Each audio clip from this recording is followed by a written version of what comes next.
Hello, welcome to our channel for probability and statistics. In this video, we'll talk about estimating the difference between two means with known variance.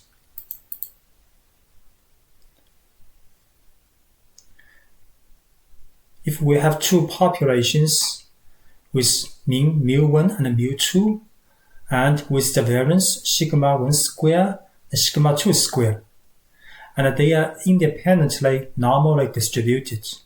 So if you want to estimate the difference between mu1 and mu2, so we can sample from each of the population.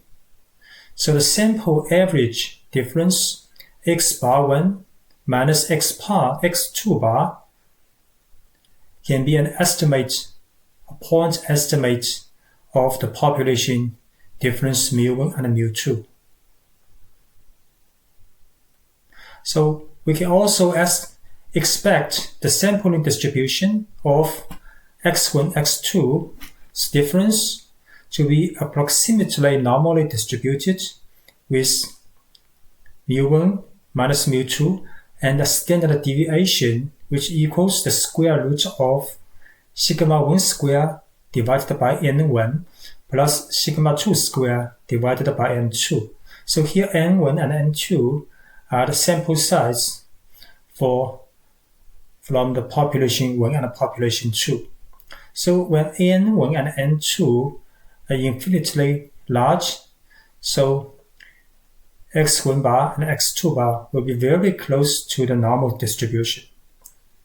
And if n1 and n2 are moderately large, for example, between 20 to 30, so the distribution of x1 and x1 bar minus x2 bar will be approximately normal distribution. So therefore, we can assert with a probability of 1 minus alpha or confidence 1 minus alpha that the standard normal variable, say, which equals the difference between x1 bar and x2 bar minus the difference between population bar difference, then divided by the square root of their pooled, this is called pooled variance of the sample n1 and n2. This, say, will follow a standard normal distribution.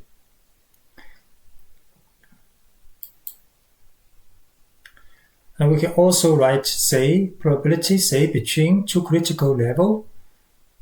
The probability is 1 minus alpha. So if we look at the previous page, so here is the Z's density function. Z minus Z half alpha and Z half alpha.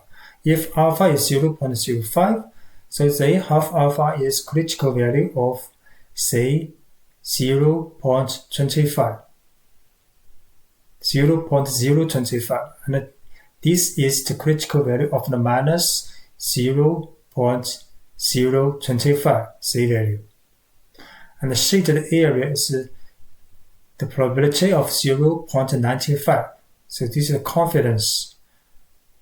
So we can have 95% confidence to say that most of the Z value will stay in this area. Only 5% total stay in two sides, two ends of the density curve.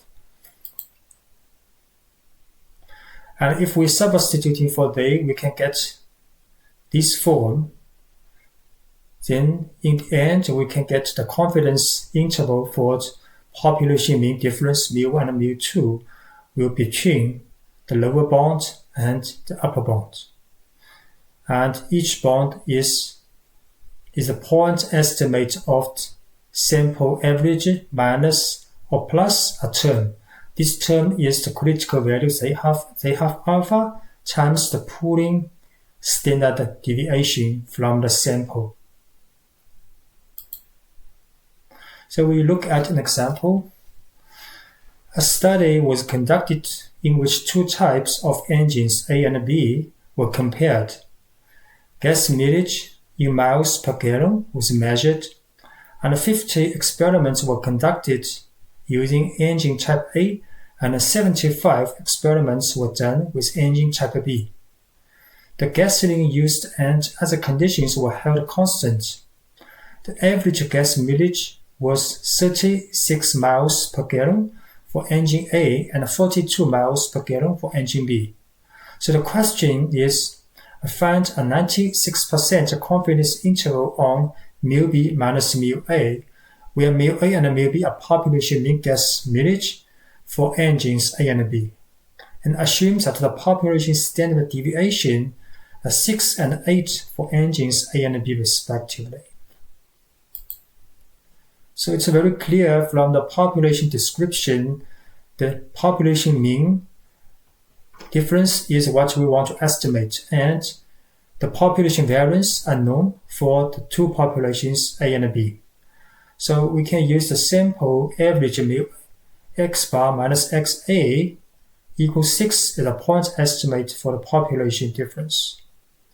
Here we used alpha 0.04 because we want to get a 96% confidence interval. So here we set alpha equals 0.04, and I can find say half alpha, which equals say 0.02 equals 2.05 from standard normal distribution table. So we can fill in all the values in the form for the population confidence interval from previous page. We can get confidence interval for the population is about between 3.43 and 8.57 at 96 confidence level.